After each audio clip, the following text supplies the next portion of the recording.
Hi friends, welcome இனிமையான நேரங்கள். Friends, இன்னைக்கு அன்னாபிஷேக நாள். அதாவது எல்லா சிவாலயங்கள்லையுமே இன்னைக்கு அன்னாபிஷேகம் நடக்கும் சிவனுக்கு. ஸோ அதனால் நான் இன்னைக்கு கோயிலுக்கு தான் ஃப்ரெண்ட்ஸ் போயிட்டுருக்கேன். இது போகிற வழியில் தான், கோயிலுக்கு போகிற வழியில் தான் இதெல்லாம். ஸோ இன்னைக்கு எல்லா சிவாலயங்களையுமே சிவபெருமானுக்கு அன்னத்தை செஞ்சு அதை அபிஷேகம் பண்ணுவாங்க.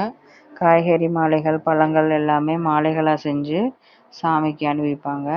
அதே மாதிரி நானும் எங்கள் கோயிலில் இன்னைக்கு சாதம் செஞ்சு சிவலிங்கம் செஞ்சேன் ஃப்ரெண்ட்ஸ். பாருங்கள், அதோட சிவலிங்கம் செஞ்சுட்டு சுற்றி காய்கறி மாலையெல்லாம் அதை கோர்த்துருந்தேன். அதை ஃபுல்லாக அலங்கரித்தேன். இந்த காய்கள் வெண்டைக்காய், அவரைக்காய், கொத்தவரங்காய், பீன்ஸு, கேரட் எல்லாமே வச்சு அலங்கரித்து பூ மாலைகள் எல்லாமே அனுபவிச்சு இன்றைக்கி பூஜைகள்லாம் பண்ணோம் ஃப்ரெண்ட்ஸ். இது எங்கள் குலதெய்வம்னு ஆல்ரெடி உங்களுக்கு காமிச்சிருக்கேன். அங்கே தான் இந்த மாதிரி பண்ணோம். எங்கள் சாமி அம்மன் சாமினால் அவங்களுக்கு பண்ண முடியாது. அதனால் சிவனாகவே நாங்கள் சாதத்தில் செஞ்சு இன்றைக்கி வழிபட்டோம். நல்லா திருப்தியாக இருந்துச்சு ஃப்ரெண்ட்ஸ். ஸோ அதோட சாமி கும்பிட்டுட்டு பொங்கல் வேறு, சக்கரை பொங்கல் வேறு வச்சோம் கோயிலில். ஸோ அதையும் சாமிக்கு நெய்வேத்தியம் படைச்சிட்டு அதோட கிளம்பி வந்துட்டோம் ஃப்ரெண்ட்ஸ். வந்தோடனே பாருங்கள், இப்போ ஐயர் அவங்க பூஜை பண்ணுறாங்க. சிவலிங்கத்துக்கு பூஜை பண்ணிவிட்டு அது எல்லா சாமிக்கும் பண்ணுறாங்க. முதல்ல விநாயகருக்கு பண்ணுறாங்க. நெக்ஸ்ட்டு நம்ம லிங்கத்துக்கு பண்ணிவிட்டு நம்ம செஞ்சு வச்ச லிங்கம் இருக்கு இல்லையா, அதுக்கு அவங்க விபூதி அபிஷேகம் பண்ணாங்க.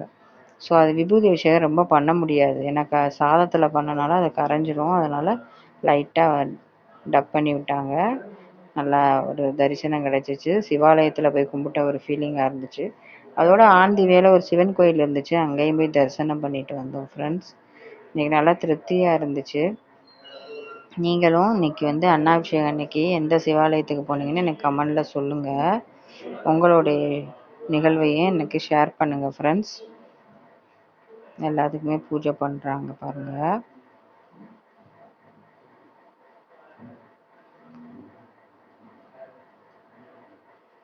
ஸோ நாங்கள் போனப்போ ரொம்ப கடுமையான வெயிலாக இருந்துச்சு ஃப்ரெண்ட்ஸ். ஸோ சாமி கும்பிடவே முடியல, ரொம்ப டயர்டாக வேறு ஆயிடுச்சு. ஸோ அதோடு இந்த விஷயங்கள் எல்லா வேலைகளையும் கொஞ்சம் பார்த்துட்டு பூஜைகளையும் பண்ணிவிட்டு சாமி கும்பிட்டுட்டு அதோட வீட்டுக்கு கிளம்பிட்டோம் ஃப்ரெண்ட்ஸ்.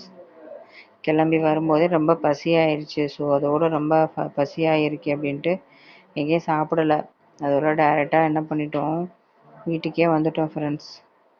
வீட்டுக்கு வந்துட்டு இன்றைக்கி சாப்பாடு இன்றைக்கி எதுவும் ஸ்பெஷல் பண்ணலை. இன்றைக்கி அன்னாபிஷேகம் பண்ணனால